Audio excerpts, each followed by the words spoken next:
Hey, what is happening? Hope you guys are all having a good weekend. Thank you for tuning in. Tonight I am back doing the weekend recap where I summarized my finds for the weekend, typically at antique malls and flea markets, junk stores, card shops. I even have some online purchases and some mail, and there's so much I couldn't fit it onto one screen. So you're going to want to stick around and check out everything that I came home with.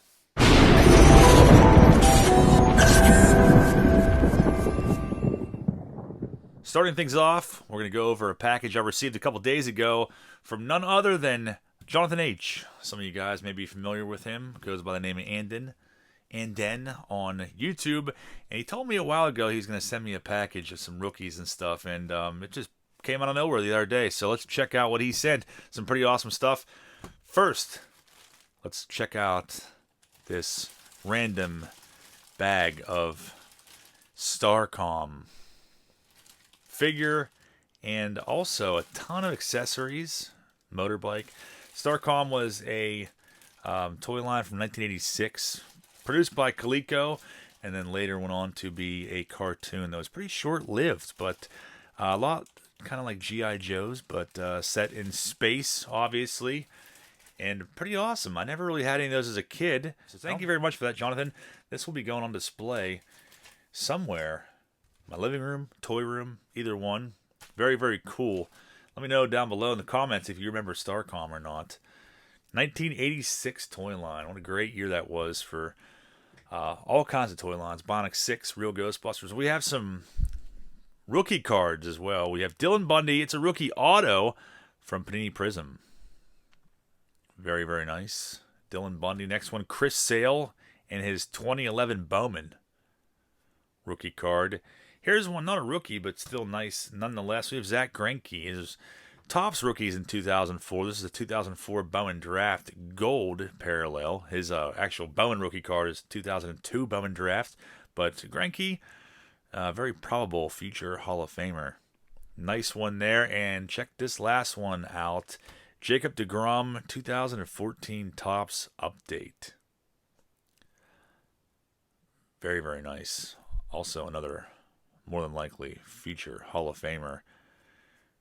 Very nice stack of cards there and an awesome Starcom figure and accessories. Thank you very much, Jonathan. I really appreciate that. I'll show you another piece of mail here.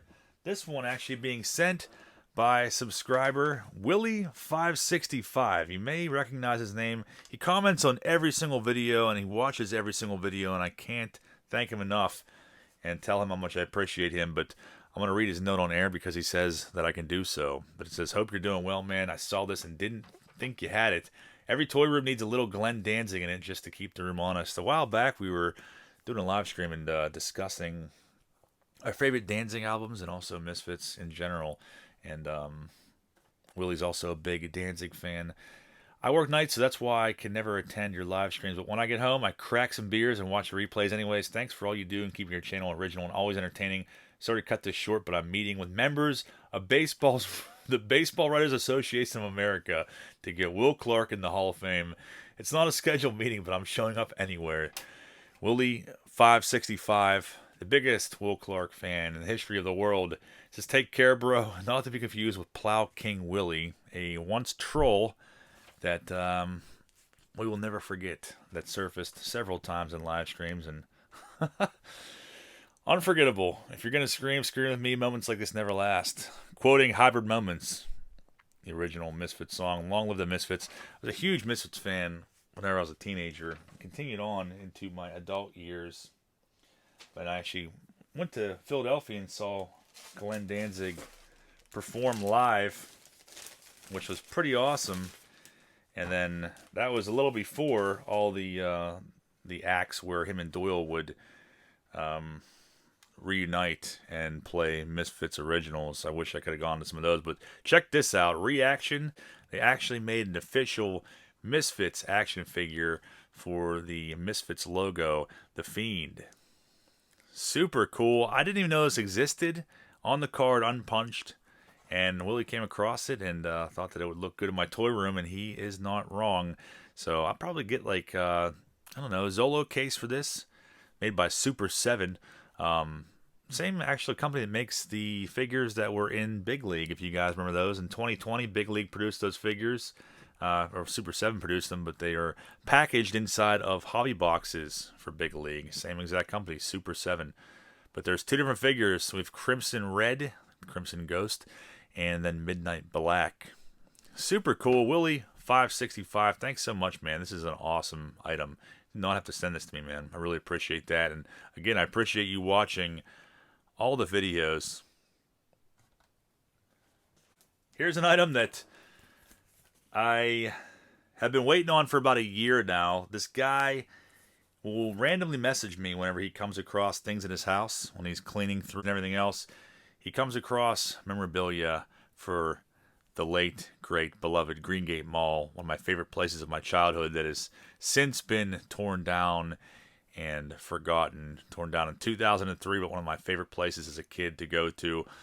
One of the places that I bought some of my first baseball cards was at Greengate Mall, but I'm not much of a country western guy, but anything that immortalizes Greengate Mall, I'm a big supporter of. So the next piece I want to go over with you, we got some more baseball cards coming up, but my buddy and I stopped at a random resale shop yesterday that I've been wanting to check out for a while, and we were walking around. I'm like, I guarantee this guy's got baseball cards in here somewhere. And we did find some cards, but there was nothing really that I was looking for in particular. There was like a bulk lot that was like $650. So we were kind of lurking around in the back side of the store, and he's like, dude, I just found something with a Kenner logo on it. I'm like, what? Thinking that it's probably just some loose figure or something like that. And he's like, dude, come check this out immediately. And he pulls this off the shelf. The original Real Ghostbusters Water Zapper, and it is still sealed. Tape is clinging on. What an awesome find. It is not often that I come across Real Ghostbusters stuff in the wild, if ever. I mean, it happens occasionally, maybe every 5 years or something like that, if I'm lucky. Not really ever stuff like this, these accessories they made. They made a bunch of different ones like this, probably like a dozen total. And I have almost all of them. And I once owned this Water Zapper, but it wasn't sealed. It was like new in the box, and I sold it a few years ago. Well, I never got to buy this one back, and it's just continuously continued to increase in price. The most recent one of these sold on eBay for over $100, and the box has a little bit of damage to it. Nothing like major though. There's really no tearing on the graphics or anything like that, but it is a little warped. But I don't mind it at all. And the best part of this is this was $30, so a pretty nice shape for $30. And the most recent one on eBay sold for over $100. So this will stay in my personal collection. Love it. Shout out again to my good friend Footer for snagging that, to pointing it out. And then he also came across this. There's a random bin full of action figures.